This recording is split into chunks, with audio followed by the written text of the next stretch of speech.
Amigos de Neblina, ¿cómo están? Bienvenidos a este episodio número 7 de la primera temporada de Neblina. La verdad es que estamos, como ya saben, cerca de terminar el primer set de episodios, que son 8 episodios. Y quizá por ahí en diciembre grabamos un bonus, un episodio extra que tenemos planeado y que seguramente va a ser de mucho beneficio y les va a gustar mucho este episodio. Em, pero bueno, estamos en el episodio número 7, pueden creerlo, número 7. Gracias por estar con nosotros semana a semana. Cada viernes en este otoño del 2024 hemos estado sacando episodios y cada vez la gente los escucha más, los comparte más. Gracias por sus mensajes, por las sugerencias que nos mandan. Como siempre les digo, mil gracias por escucharnos. Sigan escuchándonos, sigan nuestras redes sociales en Instagram, Neblina el podcast, en Facebook, Neblina por Juan Mesa, en YouTube también, Neblina el podcast. Entonces, no dejen de escucharnos, no dejen de conectarse con nosotros, de interactuar con nosotros en las redes sociales para poder saber qué es lo que quieren escuchar también. De nuevo, gracias por estar con nosotros en este episodio número 7.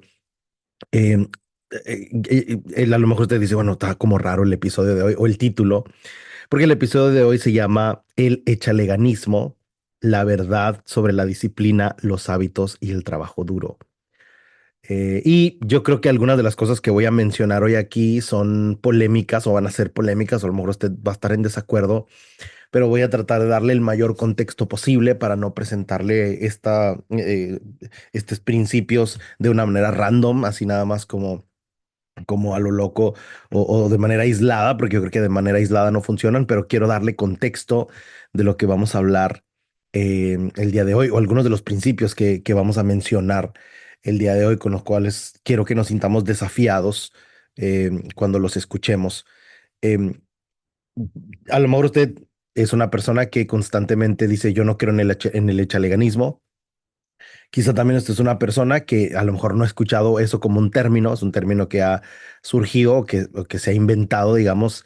No digo que sea un concepto, pero sí un término que se ha inventado en los últimos años. Y yo he pensado mucho en este tema y es uno de los temas que quería grabar con ustedes. Bueno, ¿qué es lo que pasa? Lo que pasa es que em, venimos históricamente de una temporada o de un tiempo, de una sociedad que es 100% echaleganista, digámosle así, ¿verdad? ¿Qué quiere decir esto?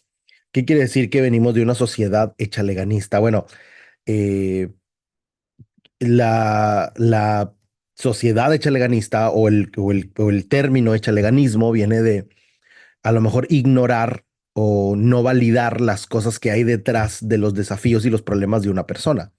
Y simplemente el echaleganismo ha sido muy reduccionista, es algo muy simplista que trata de simplificar un problema en el cual venimos y le decimos a alguien, bueno, échale ganas. Por ejemplo, una ilustración o un ejemplo de esto muy común es cuando alguien está enfrentando una depresión, por ejemplo, cuando alguien tiene una depresión crónica o una depresión bastante fuerte, una depresión diagnosticada o que necesita ser diagnosticada, obviamente sería lo más insensible del mundo venir y decirle, bueno, échale ganas, lo cual ha pasado, ¿no? Yo creo que conforme va pasando el tiempo, estamos más y más conscientes de la importancia y de la necesidad de no ser echaleganistas y decirle, bueno, échale ganas cuando realmente hay un problema. Esto es similar a, por ejemplo, cuando una persona tiene un virus, tiene una bacteria y se enferma, ¿no? Tiene un virus del estómago y está tirada en cama y decimos, oye, pero ya levántate, échale ganas. Bueno, no es que necesitemos,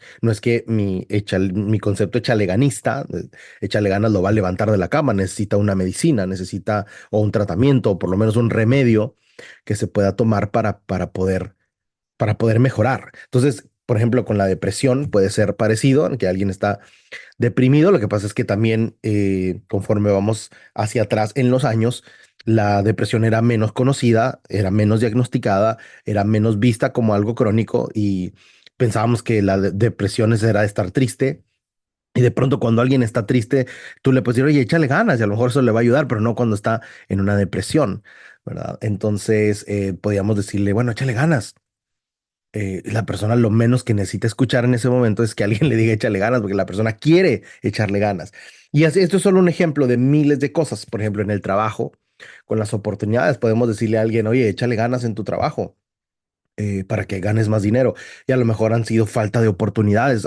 Hay desigualdad en el mundo y no todos tenemos las mismas oportunidades. Entonces, venir y decirle a alguien, échale ganas, pues es algo totalmente insensible. ¿Verdad? Cuando una persona se siente sola y le decimos, oye, échale ganas. Bueno, la gente le quiere echar ganas, pero a veces no hay la misma igualdad de oportunidades, a veces no hay la misma igualdad de historias, no tenemos las mismas historias. Hay personas que tienen una historia más complicada, hay personas que son difíciles y usualmente las personas difíciles tienen una historia difícil. Entonces, ese es el echaleganismo, ¿verdad?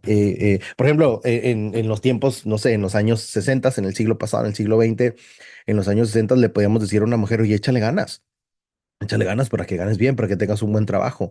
Pero qué insensible sería decirle a una mujer en esos tiempos donde había una desigualdad, si no es que total, pues muy grande. Si todavía en nuestro tiempo, en el siglo XXI, seguimos luchando por la igualdad en muchos aspectos, cuanto más hace 40 o 50 años. Entonces, decirle a alguien, échale ganas, pues es algo totalmente insensible, totalmente fuera de lugar.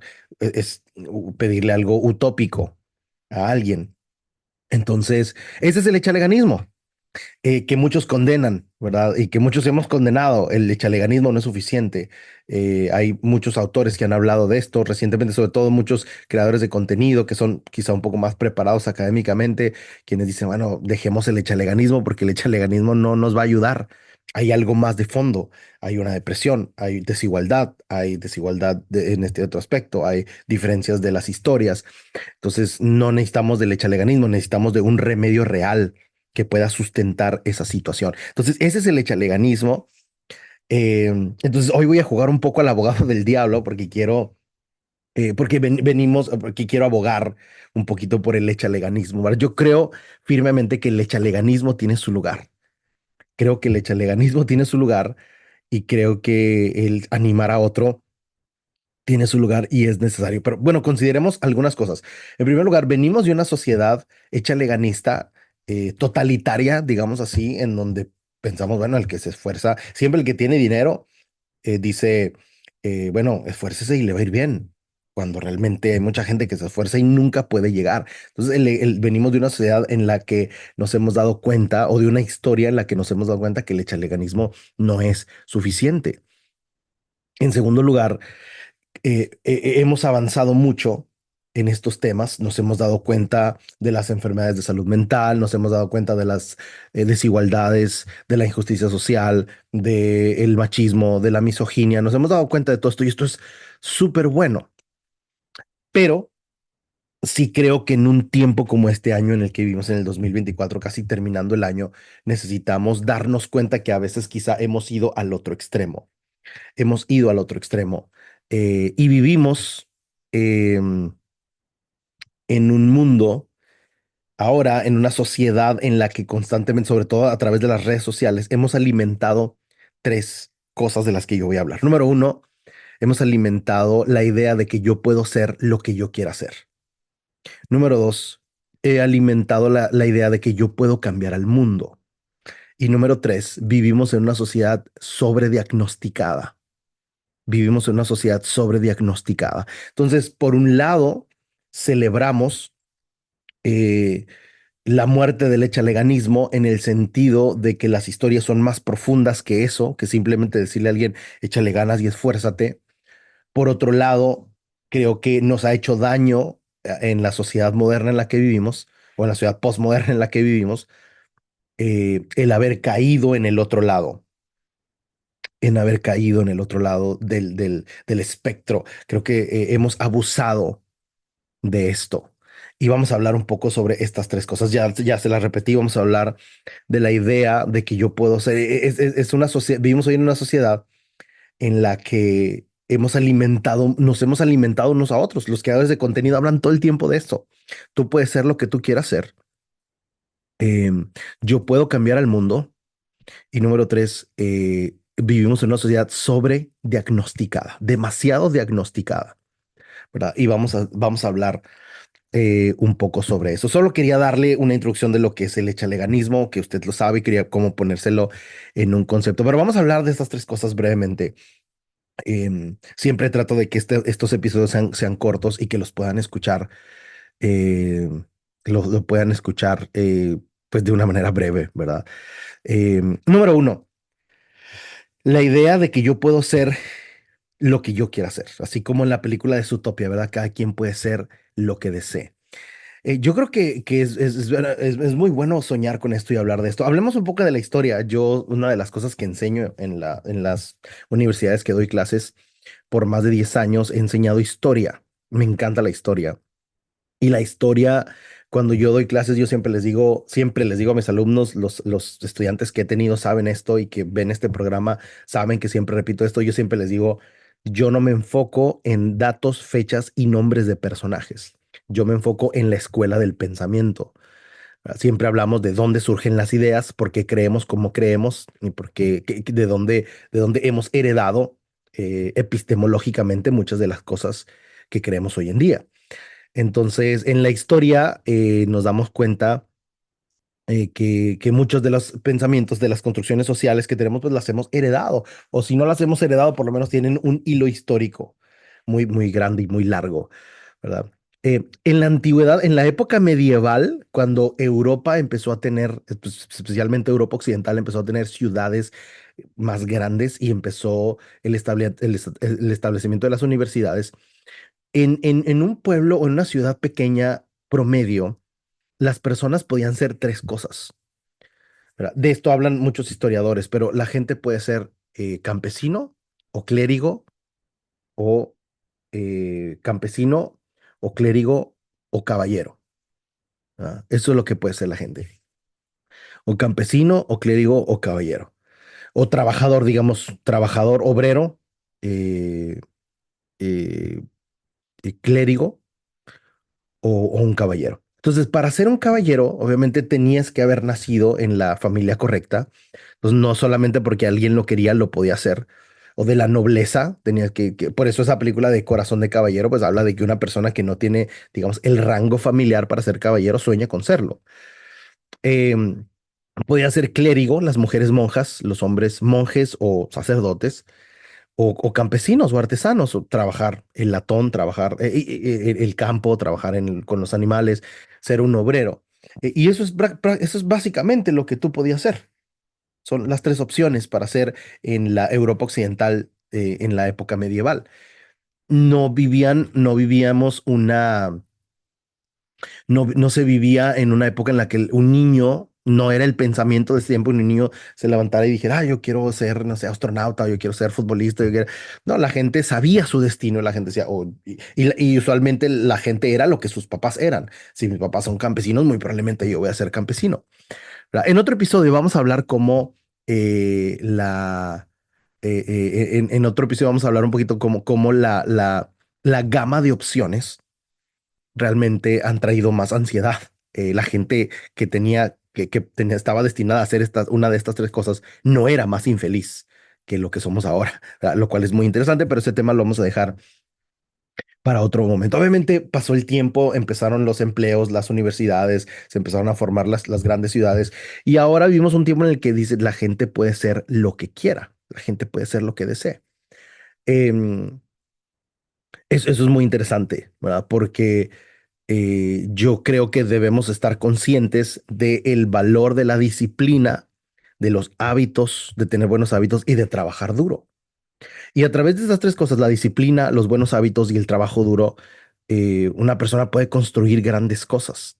¿No? Los expertos dicen que al final estas tres cosas, la disciplina, los hábitos fuertes y el trabajo duro, los hábitos buenos y el trabajo duro van a ser más valiosos que el talento mismo. ¿No? En otro momento quizá podemos hablar de los hábitos, de la importancia de los buenos hábitos, pero dicen muchos que esto es más importante que el talento mismo.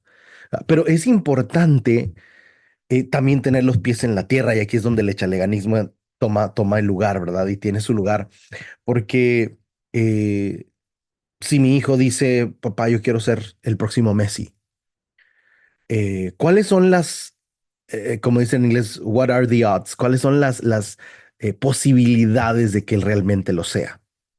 ¿Verdad? Por ejemplo, si yo digo, bueno, yo quiero ser cantante profesional, yo quiero ser Frank Sinatra o Luis Miguel o lo que sea, eh, el trabajo duro y los hábitos y la disciplina me van a llevar hasta ese punto.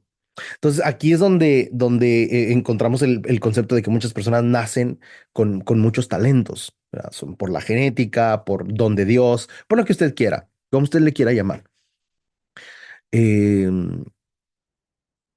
pero entonces, más importante que enseñarle a nuestros hijos y a los niños y a nosotros mismos, educarnos de que yo puedo ser lo que yo sea, porque a veces cuando decimos yo puedo ser lo que yo sea, lo que yo quiera hacer, yo puedo llegar a ser lo que yo quiera hacer, lo que hacemos es alimentar nuestras ideas platónicas, nuestros sueños platónicos, nuestros sueños inalcanzables, y lo que hacemos es soñar. Y hoy en día, después de habernos divorciado del echaleganismo, vivimos en un mundo de soñadores que están dispuestos a hacer nada para alcanzar sus sueños, ¿verdad? Están dispuestos a hacer absolutamente nada. Sí, entonces es muy importante soñar y enseñar a nuestros hijos y educarnos a nosotros mismos de que podemos ser lo que nosotros queramos. Sin embargo, número uno, debemos ser reales con los dones que tenemos. O sea, hay personas que, por ejemplo, yo conozco personas que nacen sin oído musical en lo absoluto. Yo no puedo decirle a una persona como ellas, tú puedes llegar a ser lo que tú quieras ser. Tú puedes ser un gran cantante, ¿verdad? Es muy probablemente que no lo va a lograr. Entonces, a pesar de que debemos soñar con cosas que queremos ser, debemos ser, número uno, muy realistas con nuestros dones, muy realistas. Los trabajos, las empresas, los equipos de fútbol, las iglesias, están llenos de personas que no son conscientes de cuáles son sus dones y cuáles no son sus dones, cuáles son sus talentos, cuáles son sus habilidades y cuáles no son sus habilidades. ¿Verdad? Por ejemplo, hoy que vivimos en una época del emprendimiento, vamos a hablar del emprendimiento más adelante, pero por eso la gran mayoría de emprendimientos fracasan. ¿Verdad? Por ejemplo, dicen las estadísticas que el 80% de los negocios de comida nunca van a despegar. La mayoría van a quebrar. Eso es estadística real. Dave Ramsey habla de esto todo el tiempo. ¿Verdad? Cuando le llaman a él, le dicen, no, quiero hacer un emprendimiento, no lo haga de comida porque dice él, yo doy consejos de cómo explotar tu dinero de manera segura y poner un emprendimiento de comida es lo más inseguro que hay, ¿verdad? Entonces, toda esta realidad, y ahí es donde el echaleganismo tiene su lugar, porque nos pone los pies en la tierra. ¿Verdad? Nos pone los pies en la tierra. Entonces, yo quiero soñar, pero a la vez también quiero ser realista con lo que puedo hacer y con lo que no puedo hacer. Y número dos, yo puedo hacer lo que yo quiera, yo puedo llegar a hacer lo que yo quiera, pero también necesito saber la importancia de la disciplina, los buenos hábitos y el trabajo duro, ¿verdad? Es muy importante que no simplemente nos quedemos en los sueños platónicos, que podamos ser realistas y no vivir en una época de soñadores. ¿Verdad? Número dos, yo puedo cambiar el mundo a través de mi trabajo. ¿Verdad? Bueno, los números y las estadísticas nos enseñan mucho sobre esto, pero yo siempre hablo de esto en mis clases en la universidad, cuando hablamos de antropología, de filosofía, de la historia del pensamiento, siempre hablo de esto, pero la generación, los millennials están siempre muy divididos porque hay como millennials de la vieja escuela y hay millennials de la nueva escuela. Los millennials justamente se llaman millennials porque es una generación muy partida, muy dividida. Hay gente millennial que es bien de la vieja escuela y hay gente millennial que es bien, bien moderna, bien de la nueva escuela, digamos así. Eh, pero bueno, la generación Z, la generación Alfa, las generaciones que vienen después de los millennials y los millennials mismos, quizá los más jóvenes, piensan o es muy importante para ellos que su trabajo tenga un valor social importante, que le traiga satisfacción y que cambie al mundo. Entonces, ¿qué quiere decir esto? Que nuestros abuelos trabajaban en una empresa en donde lo que hacía era bajar una palanca en una maquiladora o en una fábrica y lo que hacía era apretar un botón donde bajaba una plancha y subía y eso hizo 30 años y era inmensamente feliz. Y usted le preguntaba, abuelo, hay mucha información sobre esto, no crean que estoy inventando, hay muchos artículos que hablan del trabajo en los 60s, en los 70s Y le decían, abuelo, pero ¿tu trabajo te trae satisfacción? ¿Tú crees que tu trabajo tiene un impacto en el mundo? Porque lo que haces es bajar una palanca, que lo que haces aplastar un arnés o conectar un arnés con una máquina y la máquina pues es algo para un refrigerador. Y el abuelo decía, claro que me trae satisfacción porque tengo dinero y porque gano dinero y llevo el pan a mi mesa y eso es la satisfacción. Entonces, 30 años, nuestros abuelos 30 años trabajaban en la fábrica pegando ladrillos, aquí muchos de ellos profesionales, ingenieros, doctores, lo que sea. Y a lo mejor no se, era otra generación, no se preguntaba, ¿será que esto me trae satisfacción? Ellos querían llevar el pan a su mesa y esa era la satisfacción. Hoy las generaciones más jóvenes de los millennials y posteriores quieren que su trabajo cambie al mundo. Y por eso, quizás es la generación que más brinca de trabajos en trabajos. Por eso es la generación que más se sale de las universidades porque no está seguro que quiere estudiar eso, ¿verdad? Entonces, ¿por qué? Porque queremos cambiar el mundo a través de nuestro trabajo. Queremos cambiar el mundo a través de nuestro trabajo. Em, y entonces lo que sucede es que hay un montón de ansiedad laboral, lo que sucede es que hay un montón de renuncias, lo que sucede son personas que tienen 30 y tantos años y andan brincando de trabajo en trabajo y a lo mejor nunca, no hay una edad estereotípica ni nunca es tarde para construir una carrera, pero solamente lo estamos comparando con las generaciones anteriores. Por eso hay tantos memes y tantas personas en sus treintas y a veces en sus casi cuarentas diciendo, a mi edad, mi papá tenía 3 hijos, adolescentes, casa, carro, y yo no tengo más que mi Netflix, mi cuenta de Netflix, ¿verdad? Entonces, de nuevo, nunca es tarde, eso lo sabemos para construir una carrera, pero esto nos habla de cómo generacionalmente no hemos podido establecernos laboralmente porque parece que queremos un trabajo que cambie el mundo. ¿Verdad?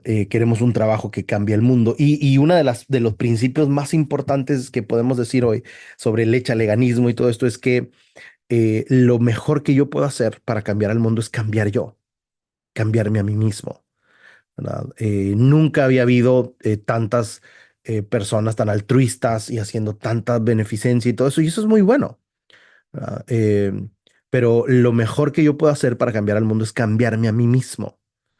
Y a veces me va a tocar ir y pegar un botoncito y ese trabajo lo tengo que hacer bien. No, no siempre mi empleo va a poder ser una beneficencia o un programa de benevolencia o un programa de servicio social. No siempre va a poder ser eso, pero lo mejor que yo puedo hacer es cambiar yo en lo personal. Entonces, no siempre cuando le decimos a estas generaciones, a nuestros hijos o a los muchachos, les decimos, tu trabajo va a cambiar el mundo. Esto de no puede sonar muy platónico y ahí es donde decirle, bueno, échale ganas, ahí donde estás trabajando. Estás batiendo cemento, échale ganas. Eso también puede cambiar el mundo porque estás cambiando tú, porque estás trayendo pan a tu mesa, ¿verdad? Y número tres, vivimos en una sociedad sobrediagnosticada. Y esto es quizá lo más importante de lo que queremos hablar hoy. Una sociedad sobrediagnosticada. Entonces, venimos del extremo de no querer ser conscientes de los diagnósticos. Venimos de decirle históricamente en el siglo pasado a una persona deprimida, a una persona con bipolaridad, a una persona con déficit de atención, échale ganas. ¿Verdad? Imagínense decirle a un niño que tiene el trastorno del déficit de atención, decirle, ya, pon atención, ponte las pilas, abre los ojos, si no te va a dar unas nalgadas, ¿verdad? Entonces, venimos de eso ahora a una sociedad que le encantan los diagnósticos y que quiere convertir todo en un diagnóstico. Y ojo con esto, ¿verdad? No estamos hablando, no queremos hacer como una dualidad de esto y decir, bueno, olvidémonos de los diagnósticos. No, porque hemos celebrado aquí, hemos celebrado en este podcast y en muchos otros lados la importancia de los diagnósticos, de ser conscientes de las enfermedades de salud mental. Pero también tenemos que decir que la sociedad contemporánea y actual ha abusado de los diagnósticos. Y a veces ahí es donde el echaleganismo va a tener su lugar. Em, sí, de esto vamos a hablar, hemos hablado en otros episodios y seguiremos hablando de la importancia de manejar el déficit de atención, la depresión, la ansiedad, de pedir ayuda, de ir a terapia, de ir con el psiquiatra, de tomar los medicamentos. Pero de verdad hay personas que no tienen depresión y dice, pero ¿por qué no puedo salir de mi cama? Y la realidad de la cosa es que necesita una advertencia echaleganista por flojo. Hay personas que no están deprimidas, que son flojas. ¿Verdad? Y que yo conocí a una persona no hace mucho que ella le gustaba declararse alcohólica. Y decía, es que yo soy alcohólica y yo soy alcohólica.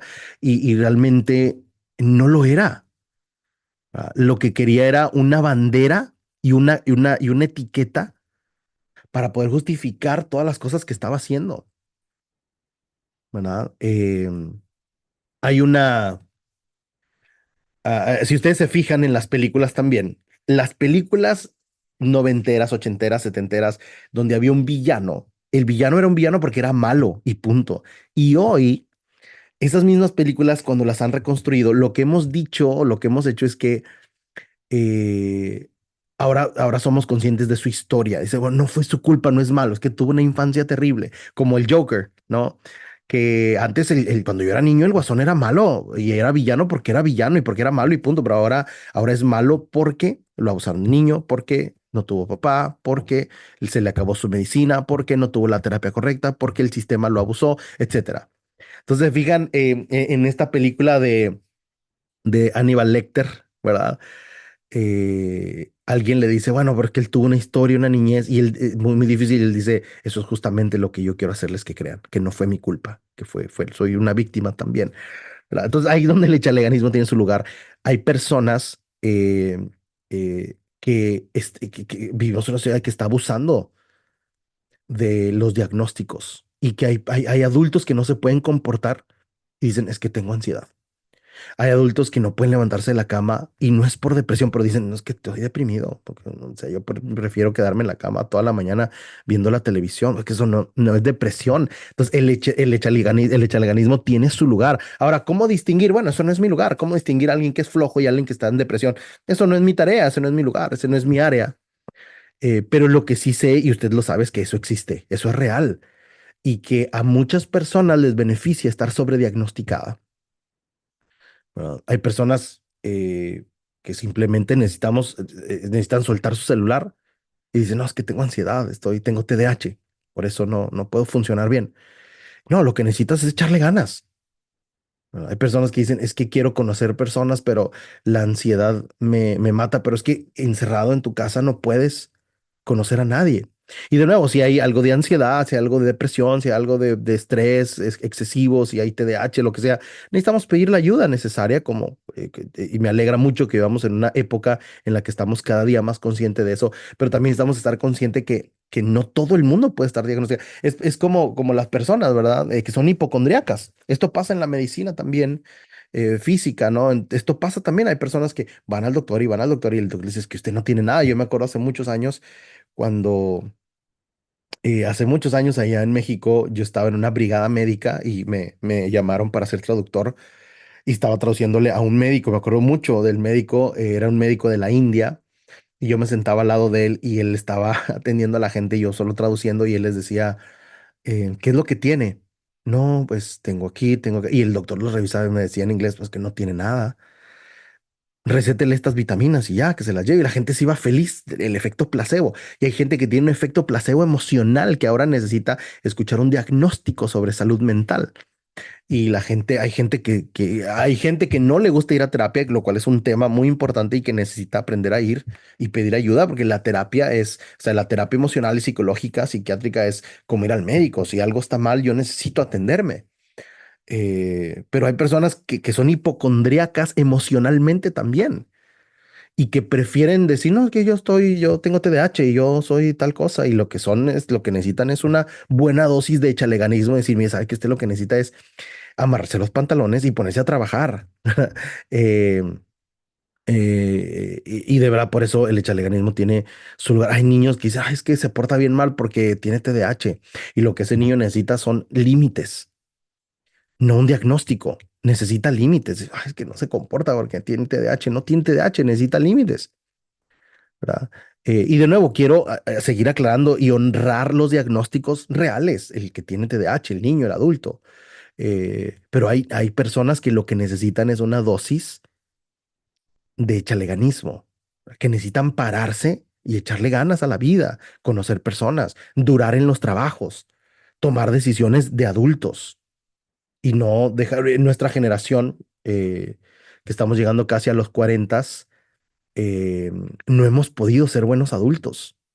Hay muchas razones por esto y hay muchos estudios de esto. Quizá podamos hablar de eso en algún otro momento, pero mi gente, el echaleganismo tiene su lugar, ¿verdad? Así como es tan importante recordar que yo puedo ser lo que yo quiera ser, pero también con los pies en la tierra y sobre todo resaltando la disciplina, los hábitos buenos y el trabajo duro. También es muy importante recordar que yo puedo cambiar el mundo con mi trabajo, con mi empleo, pero la mejor manera o el paso número uno de hacerlo es cambiando yo,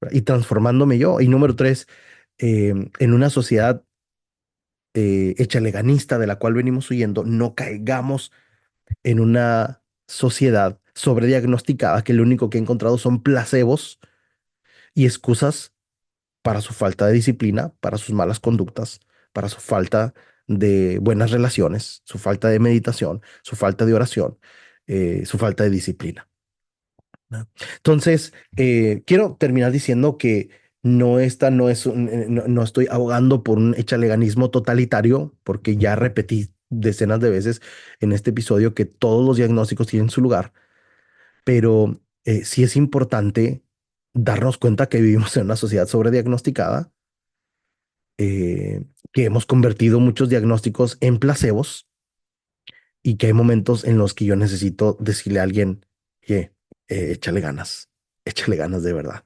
Gracias por estar con nosotros. Cualquier comentario, cualquier duda, cualquier desacuerdo, háganoslo saber y seguiremos conversando de esto. Muchas gracias por estar con nosotros hoy.